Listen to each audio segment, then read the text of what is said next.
So kung kayo po, ito na po ang 20 minutes na rebatan ni Sheikh Rashid in Dasan, at after nagsusundan ng 10 minutes cross examination ni Osman Nuruddin. Sheikh, ready? Okay, so rebatan na po.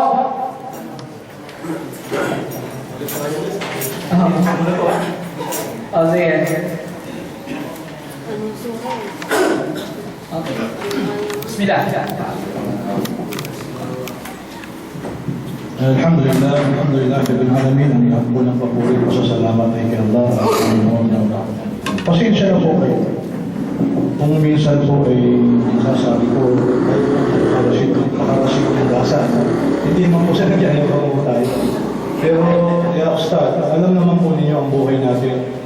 Tayo, siguro, 20 years old po si Ustad ngayon.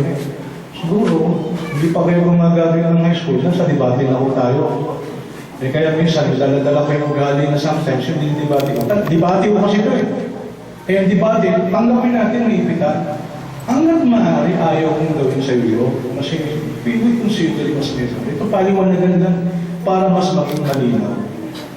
Siguro nakakahalata na kayo, kapatid. Kasi napakalinaw ng unang topic natin. Ito kasi ang premise niya.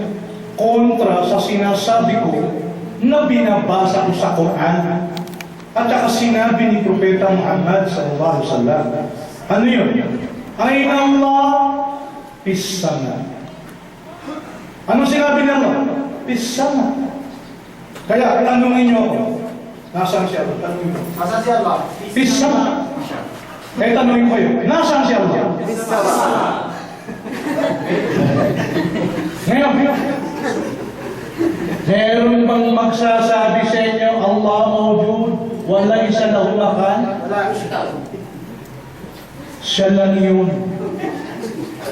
In fairness sa kanya, we want this to be clear, crystal clear, because what? This is Aqidah. Hindi ito about posisyon ng sala. Dito ba? Dito ba? Dito ba? Hindi. This is Aqidah. It is about Tawheed. If you don't know Tawheed, you don't know Islam. At ito ang kanilang pinagsasabi, pinagtuturo sa mga tao. Ano?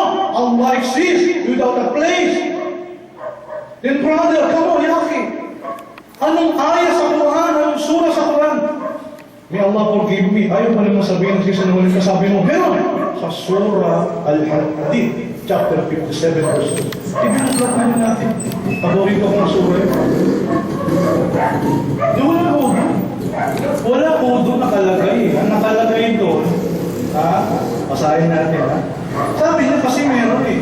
Kaya sabi niya, nangangampiro si Ustad. Kasi gusto mo, literally, siyempre, gano'n naman eh. Gano'n nga tayo lang tanong sa Kristiyano eh. May sinabi bang si Jesus, ako'y Diyos, nasambahin niyo ako? Wala. Diba? Halimbawa, sabihin ko, Allah, what will make us stop the argument of the Mu'tazilah, in which they believe Allah is everywhere? Kung the same kind of argument they are going to use. Why? Ustad, you are twisting the ayah. Because nowhere in this particular ayah which stated that Allah exists without a place. Let me review back the ayah. This is the kingdom of the heavens and the earth. It is He who gives life and causes death, and He is able to do all things. Ayaw na sagot. Kasi tumalon sa trick. Pagbigyan natin.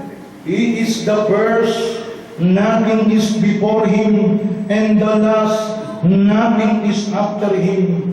The Most High. Kita mo? Bakit sinabi ni Allah, the Most High? Kung walang direksyon. Dapat sinabi ni Allah, He exists without a place. Bakit sinabi niya? Ano yung ayah sa surah Al-Alaq? 87, Sabbihis Rabbikal A'la. Ano yung A'la? Di ba nasa itaas? Kukontra kung tayo na ito sa inyo. He is the Most High, tamo? And He is the knower of everything. Wala rito yung walay sa lahu mahal. Ano po? Kasi kung ito akida, dapat nasa Quran. Yun ang paniniwala ko. Yun ang paniniwala ko. Napahig ba kayo? Yung pinaka-major doctrine dapat nasa Quran. Sino ang Diyos? Innani Allah. Tunay na ako si Allah. La ilaha illa ana. Walang Diyos kundi ako. Fa'budni waqimus salata wa dhikri. Kaya nung nabasa ko to, ang Diyos ko si Allah. Anong pangalan? Allah. Kasi nagpakilala siya sa pangalan Allah. May Diyos pa ba? Wala. Di sa Kanya? La ilaha illa ana. Walang Diyos kundi ako. Ang linaw Ganon kalinaw namin ipinapaliwanag ang Islam, ya Sheikh. With all respect sa kanya, hindi naman dito natutunan, sabi niya. With all respect, hindi naman ito natutunan sa Marawi. Nakaral siya ng pagkaustan sa Marawi. Alhamdulillah, ay salute you. Pero natutunan niya to, correct me if I'm wrong, siguro, kasi palawa ka na ng internet Sa internet na ito natutunan. Ilang taon na siya, 20 years old. Ako, 43 years old na ako Wala pa akong internet. Nagkakamalay na po ako dito kasi nalilito nga ako dito dati.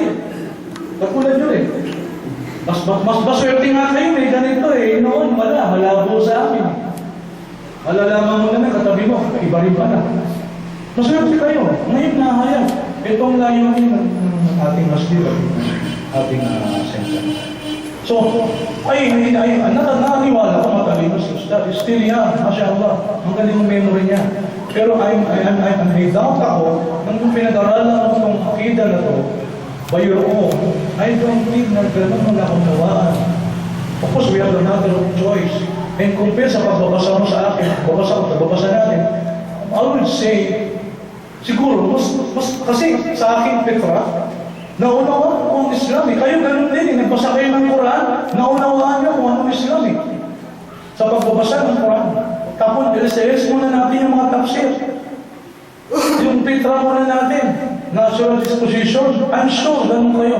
Ngayon, makakarinig tayo ng ganito. Umiiral si Allah na walang makan, walang place. Sandali lang, nagtatanong tayo. Saan? Malinaw ang tanong kayo. Yung tanong. Saan? Ito na naman. Saan sa hadith? Bukhari meron daw. Anong binasa niya sa Bukhari? Wal-awwal wal-akhir. Hindi pa rin mababasa yung laysa makan. Laysa lahu makan. I don't know kung yan po ay trick mo Ustad. Ayaw niyong gamitin sa iyo na. Dahil natutunan mo sa luneta, nakipag-dibali na sa luneta si Ustad. Ayaw ka naman gamitin yun. Bakit mo sinasabi yun? Dahil hindi naman. Madali mo naman sabihin, wala yan sa Quran, wala yan sa hadith, pero yung nakita namin. Sana ginawa mo naman. Tindihan pa kita. Kaya nung pinipilit mo sa Quran, maraming makapanood ito, Yos. Ngayon, number 2. Yung hadith, pupunta ko na kayo, balik pa siya. Merong hadith na sinasabi sa Ustad kanina. Mali daw yung hadith na binasa natin. Hindi ko alam anong batayan niya ron. Kasi meron ako dito evidence na yung hadith patungkol po doon sa Ayn Allah. Napakalinaw nila ang tanong ng Rasul, Ayn Allah, tapos sagot ng batang babae, young girl, peace sana. Tingnan niyo First narration, ito po ay Imam Malik na sa Muwatta ni Imam Malik. Imam Muslim sa Sahih, Imam Muslim. Imam Bukhari in Juz Qira'ah. Imam Ahmad in Musnad.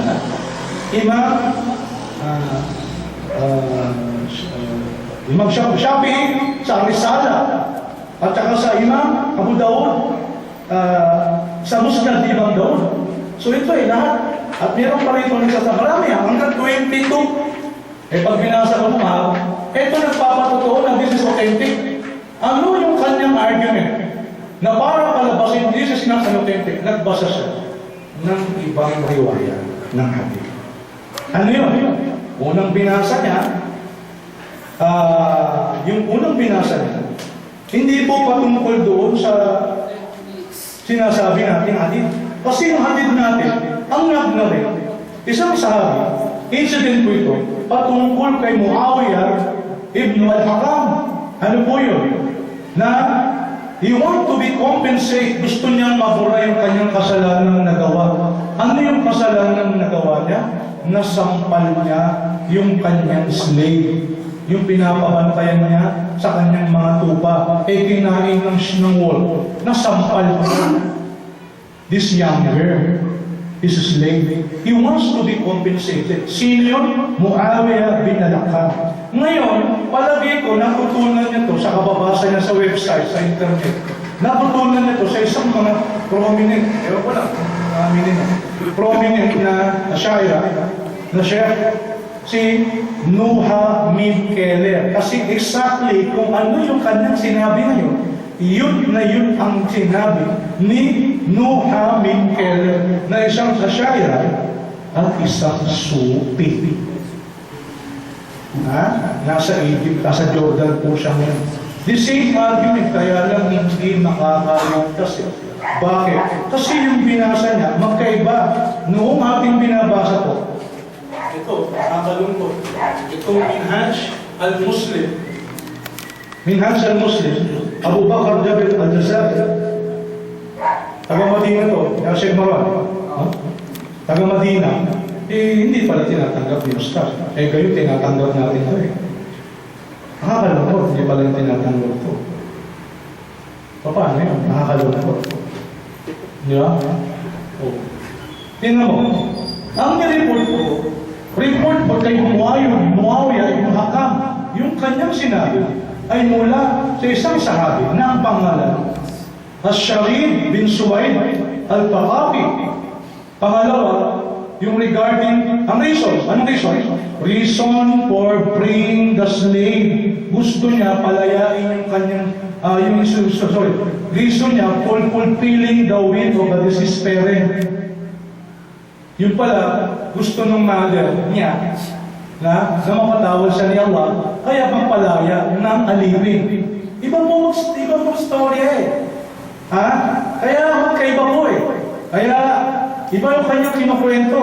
Magkaibang mga hadith. Isa naman, hindi kilala mula sa Ansar. Hindi po sila kung sino sahabi.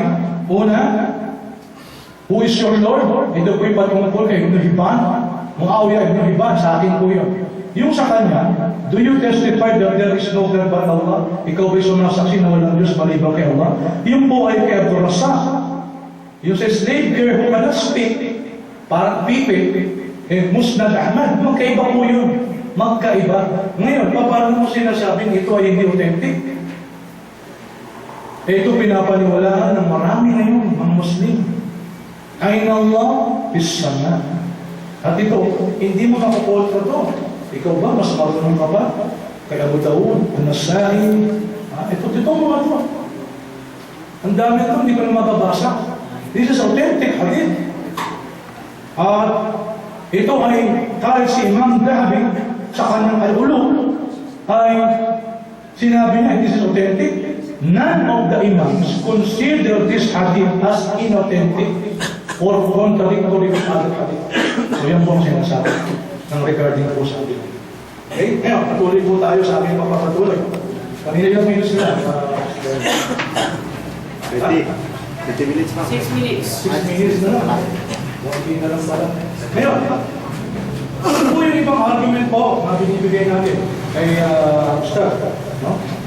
Hindi na. Sabi na kanina, angel daw yung binabanggit doon. Opo. Angel ho yung binabanggit niya doon sa Surah Al-Mulk. Ako naman meron kaya siyang Quran, mabasa o tafsir na angel po ang binabanggit doon sa Surah Al-Mulk, chapter 67, verse 16 and verse 17. Nalulungkot po ako. Pero hindi po eh. Kasi meron ding ayat na kung saan ang mga anghel, alam niyo ba, ang mga anghel ay si Allah ay nasa kanilang taas. Ang sabi ko dito sa chapter 16 verse 15, they fear their Lord above them. Yukhafuna rabbahum min fawqihim. Ha? Tingnan mo. Di duhalatiin mo sa Tagalog ito. Pinangangasawian niya ang kautusan mula sa langit patungo sa lupa. Sorry. No? They fear their Lord above them. Bakit mo sinabi na yung mga anghel, they fear, yukhafuna rabbahum min fawqihim. Bakit sinasabi na yung mga anghel natatakot sa kanilang Panginoon, na yung kanilang Panginoon, si Allah, nasa ibabaw nila? Nasaan ba angels? Saan sila lumalaki? O saan sila nakatira? Sa langit eh. Sa langit eh. Pagkatapos sinabi ni Allah, they fear their Lord, na kinakatakutan nila ang kanilang Panginoon, na above them. O bakit sinabi pa ito above them? Malinaw yung evidence ko eh. Pista nga, nabasa natin. Fawqihim, nabasa natin. Nasa itaas, above them. Nasaan yung lamak na, walang makram, walang place. Wala ho eh. Ngayon, do I interpret the meaning of the words other than its apparent meaning? No! Inaakusahan niya ako na nagtatahawil ako, matil ako. No! May sinabi ba ako?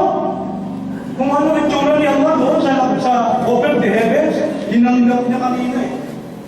Pumapaibabaw, ano sinabi ka ng istiwa? Yung pumaibabaw. Abay, pumaibabaw pa eh. We don't describe it. We just read the verse as it is. I did not explain it. Because the verse itself does not need of explanation. Eh bakit mo yun explain? Oh, hindi yan kursi, yan ay kapangyarihan. Bakit hindi sinabi ni Allah kapangyarihan? Parang yan. Wala pa tayo sa iyo. Maraming niyaya sa Tabarakalladhi biyadihil mulku wa huwa ala kulli shay'in qadir. Luwalhatiin siya na tamang-tama ng kanyang kamay ang sansinukob, ang sangkalangitan at lupa. Sabi ng nakalabang kong Habashi, malapatulan din niya, hindi ka mayana si yan ay kuwa, power. Saan mo dinampot yun? Hindi ako nagtaktil, kayo ang nagtaktil. Kayo nagbigay ng paula, hindi lang kinatil. Hindi lang. Anong ginawa niyo? Pagtanggi, tapos binigyan niyo pa ng tawil. Binigyan niyo ng ibang pagpapakulugan. You're interpreting the meaning into different things. Tinaktil niyo na, tinaktil niyo pa. Bakit yung tinaktil? Ayagang pagtatanggi, pagpapabula sa mga katangian ni Allah. Hindi yan kamay Rashid. Istiwa, hindi yan istiwa. Hindi niya ginamit yung istawla eh. Pero binanggit niya kanina eh. Kapag conquering the power. Istawla kasi, conquering, pananakop, o nakasasakop. Ganun na yung paliwanag yun eh. Sa Orthodox, Asyaira, ganun yun eh. Istiwa. Hindi istawla. Conquering. Di tinatil nyo. Tapos, tinawil nyo. Binigyan nyo ng ibang different meanings. Ano ba tayo niya? Kaya sabi ko sa inyo eh, pagtindig ni Ustad, ang gagamitin nito, rhetorics, semantics. Wala naman siyang nabasang hadith eh. Meron ba? Ako nagbasa eh. Ang masaklap nun, pilit niyang kinukontra. At meron siyang pagtutwist. Nagbanggit siya ng ibang hadith. Na lumalabas parang pinagkukulan yung mga yun para alisin yung isa. Pero hindi ho, magkaiba ko yun. Tatlo kong story yun. 59 seconds. Kaya, so yun po, no? At malinaw po, meron tayong nabasa na si Allah pisana. Yung over the heavens, ayaw mo yun? At least may direction pa eh. Pisa nga. Hindi po sa loob. Wala pong salitang loob. Pisa nga. Ngayon nasa langit. Pero I don't want to go into Arabic grammar kasi hindi naman ako grammarian sa Arabic. Pero I highly believe yung proper translation, bali ba to? Lumalabas, mas marunong pa si Ustad. Ito mas si Ustad. Mas marunong pa ba si Ustad sa mga nag-translate ng Quran? Particular galing sa Saudi Arabia. Na mga professor nagtuturo sa Madina al-Munawwara na ang kanilang translation sa Arabic, alam ko yung sa Arabic, yung pisa nga, talaga sinasabi, tinatranslate na over the heavens. Ay. So, maraming salamat sa mga pero salamat.